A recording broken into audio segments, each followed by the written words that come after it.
ഇന്നത്തെ വീഡിയോയിലേക്ക് എല്ലാവർക്കും സ്വാഗതം. 4:30 ആയപ്പോൾ ഞാൻ എണീറ്റു.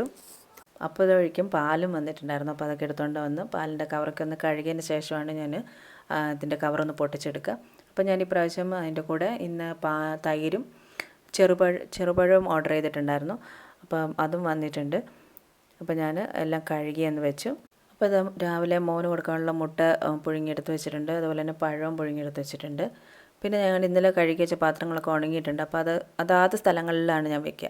ഇവിടെ സ്പൂണില്ല, തവികളും അരിപ്പകൾ അതുപോലെ തന്നെ മരത്തിൻ്റെ സ്പാച്ചിലൊക്കെ വയ്ക്കുന്ന സ്ഥലമാണ്. അപ്പോൾ ഞാൻ കുഴിയുള്ള തവി ഒരു സ്ഥലത്ത്, മരത്തിൻ്റെ സ്പാച്ചില ഒരു ഇതിൽ, അതുപോലെ തന്നെ പരന്ന തവികളൊരു സൈഡിൽ, അതുപോലെ തന്നെ ഇതാ കാസറോൾ കണ്ടോ, അവിടെ ഒരു സ്ഥലത്ത് മാത്രമാണ് കാസറോൾ ഞാൻ വെക്കുന്നത്. പിന്നെ നമ്മൾ സാധാരണ ഈ വെജിറ്റബിൾസും മിച്ചം വരുന്ന ഫുഡൊക്കെ ഇട്ട് വയ്ക്കാൻ വേണ്ടിയിട്ടുള്ള ബൗളുകൾ, പുട്ടിൻ്റെ കുറ്റി, പിന്നെ ഇടിയപ്പത്തിൻ്റെ അച്ചക്ക ഈ ഒരു സ്ഥലത്താണ് വയ്ക്കുക. അപ്പം ഞാനത് വീണ്ടും എനിക്ക് ബൗള് കഴുകി എടുക്കുന്നത് ഞാൻ കാണിച്ചു തരുന്നതാണ്. കറക്റ്റ് സ്ഥലത്ത് തന്നെ തിരിച്ച് വയ്ക്കും. പിന്നെ മിക്സിയുടെ ജാറ്, ചായ കുടിക്കുന്ന വെള്ളം കുടിക്കുന്നൊക്കെ ഗ്ലാസ്സുകൾ, ഇതിൻ്റെ അടിയിൽ വാട്ടർ ബോട്ടിൽ വെച്ചിട്ടുണ്ട്. ഇത് ശരിക്കും ഓയിലൊക്കെ വെക്കാൻ വേണ്ടിയിട്ടുള്ള ഒരു ഇതായിരുന്നു. പക്ഷേ അതുകൊണ്ട് ഇത് എനിക്ക് യൂസ്ഫുൾ ഈ ഇതുപോലത്തെ കപ്പും ഗ്ലാസ്സും ഒക്കെ വെക്കുന്നതായിരുന്നു. അതുകൊണ്ട് ഞാൻ ഓയിൽ സെപ്പറേറ്റ് ആണ് വെക്കുന്നത്. പിന്നെ ഇവിടെ നമ്മൾ തവിയൊക്കെ കണ്ട് ഞാൻ കഴുകി അപ്പം തന്നെ അതിൻ്റെ അകത്ത് വെച്ച് ഒന്ന് ഉണങ്ങിയതിന് ശേഷം, പിന്നെ പരന്ന തവകൾ, ചായയൊക്കെ ഉണ്ടാക്കുന്ന സോസ്പാനുകൾ, ഇത് മഗ്, ചായ എടുക്കുന്ന വെള്ളമൊക്കെ എടുക്കുന്ന മഗ്, അതുപോലെ തന്നെ സ്റ്റീലിൻ്റെ കപ്പ്, സ്പൂണുകൾ ഇത് കണ്ട് 2 ചെറിയ ബോക്സ്, അതിലാണ് സ്പൂണുകൾ വെച്ചേക്കുന്നത്. ചെറിയ സ്റ്റീലിൻ്റെ ബൗളുകൾ, കുപ്പിയുടെ ബൗളുകൾ, അതുപോലെ തന്നെ സ്റ്റീലിൻ്റെ വലിയ ബൗളുകൾ, പിന്നെ പരന്ന ചെറിയ ചെറിയ പാത്രങ്ങൾ.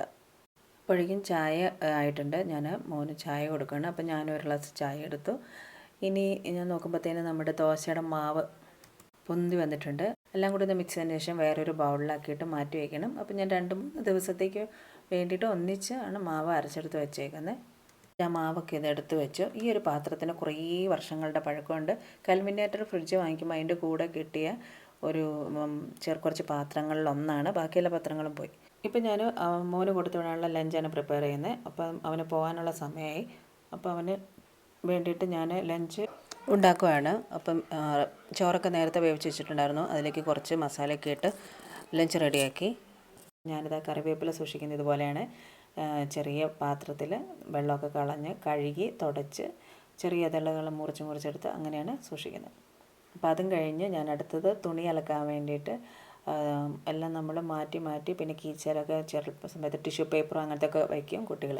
അപ്പോൾ അതൊക്കെ നോക്കി കീച്ചയിലൊക്കെ എന്തെങ്കിലും ഉണ്ടോ എന്നൊക്കെ നോക്കി ഡ്രസ്സ് വാഷിംഗ് മെഷീൻ്റെ അകത്ത് ഇട്ടു. ഇനി ഞാൻ അതിന് വേണ്ട ലിക്വിഡൊക്കെ ഒഴിച്ച് കൊടുത്തു. അപ്പം ഞാൻ ലിക്വിഡ് ഉപയോഗിക്കും. അതുപോലെ തന്നെ ഞാൻ ഉപയോഗിക്കുന്നത് ഏരിയലിൻ്റെ ആണ്. പിന്നെ നമുക്ക് കംഫർട്ടറുമാണ് ഞാൻ ഉപയോഗിക്കുന്നത്.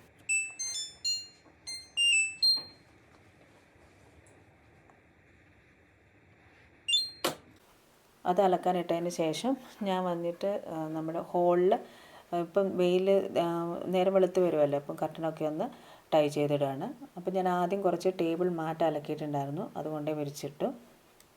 പിന്നെ ബ്രേക്ക്ഫാസ്റ്റ് ഉണ്ടാക്കാനുള്ള സമയം ഇപ്പം വേഗം വന്ന് ബ്രേക്ക്ഫാസ്റ്റൊക്കെ ഉണ്ടാക്കി.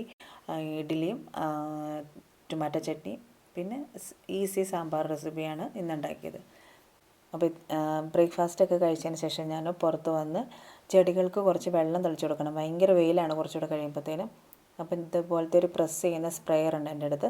അത് വെച്ചിട്ടാണ് ഞാൻ ചെടികൾക്കൊക്കെ വെള്ളം ഒഴിക്കുന്നത്. ഇത് കുറച്ചധികം ദൂരം വരെ നമുക്ക് സ്പ്രേ ചെയ്താൽ അങ്ങ് എത്തും. അപ്പം പുറത്തിരിക്കുന്ന കറിവേപ്പിലൊക്കെ ആണെങ്കിൽ എനിക്ക് അകത്തുനിന്ന് സ്പ്രേ ചെയ്ത് കൊടുക്കാൻ പറ്റും. അപ്പോൾ അതൊക്കെ കഴിഞ്ഞ് ഞാൻ ഇനി നടക്കാൻ പോകണം. അപ്പോൾ അതിന് മുന്നേ ഇത് ഒരു ചെറിയൊരു മിനി ഫാനാണ്. അപ്പം നമ്മൾ ഈ ഫാനൊക്കെ ഇല്ലാത്തടത്തും അതുപോലെ തന്നെ ട്രാവൽ ചെയ്യുന്ന സമയത്തൊക്കെ നമുക്ക് ചൂടൊക്കെ അനുഭവപ്പെടുന്ന സമയത്ത് നല്ല യൂസ്ഫുള്ളാണ് ഈ മിനി ഫാന്.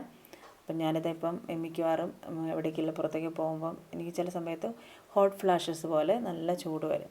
അപ്പോൾ അതുകൊണ്ട് അങ്ങനെ വരുന്നത് കൊണ്ട് ഞാൻ വാങ്ങിച്ചതാണിത്. ഇത് ഭയങ്കര ആശ്വാസമാണ്. ഇത് റീചാർജബിളാണ്.